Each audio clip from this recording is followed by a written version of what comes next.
Hello guys, எதிர்ச்சியாக phone நோண்டிருக்கும் போது ஒரு பயங்கரமான ஷாக். அதை உங்களுக்கும் ஷேர் பண்ணணுமா? அதுக்கு முதல்ல லைக், சப்ஸ்கிரைப் மற்றும் ஷேர் பண்ணிடுங்க. அது ஃபேக்காக இல்லையான்னு கமெண்ட்லேயும் சொல்லிவிடுங்க. ஆனால் நான் இதை எதிர்பார்க்கவே இல்லை கைஸ். ஏதாவது உருட்டு குழந்தைங்களோட வேலையாக இருக்குமோ? எனக்கு என்னமோ ஒன்றுன்னு தோணுது. உங்களுக்கு என்ன தோணுதுன்னு கமெண்ட்டில் சொல்லிடுங்க கைஸ். விஜயை ஆட்டுவிக்கும் பாஜக, மொத்தமாக பாஜக ஏஜென்ட்டாக மாறிய விஜய்.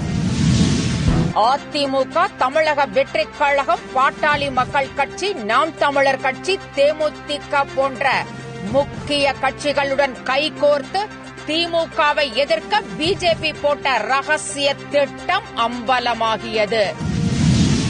திராவிடத்தை ஒழிக்க கள்ளத்தனமாக லண்டனில் அண்ணாமலையுடன் சீக்ரெட் மீட்டிங் போட்ட விஜய்.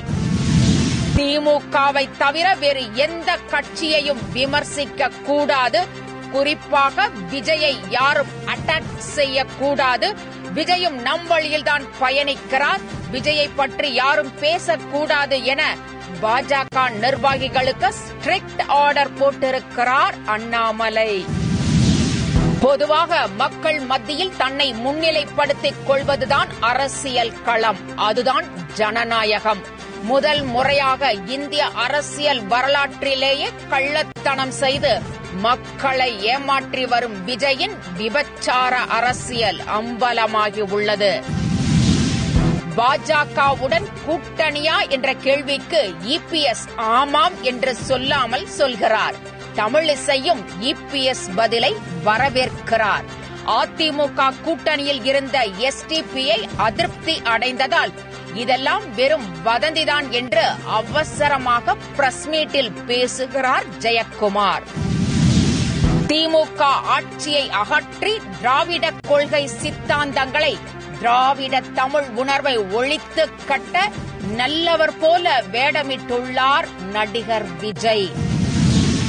பாஜகவுடன் சேர்ந்து மக்கள் நம்பிக்கையை குழி தோண்டி புதைத்து அரசியல்வாதியை மிஞ்சும் அளவுக்கு ஆபத்தான அரசியலை கையில் எடுத்திருக்கிறார் நடிகர் விஜய். விஜயை திட்டக்கூடாது, விமர்சிக்க கூடாது என்று சுதாகர் ரெட்டி மூலம் கட்சி தொண்டர் மற்றும் நிர்வாகிகளுக்கு வெளிப்படையான அறிவிப்பை வெளியிட்டிருக்கிறது பாஜக.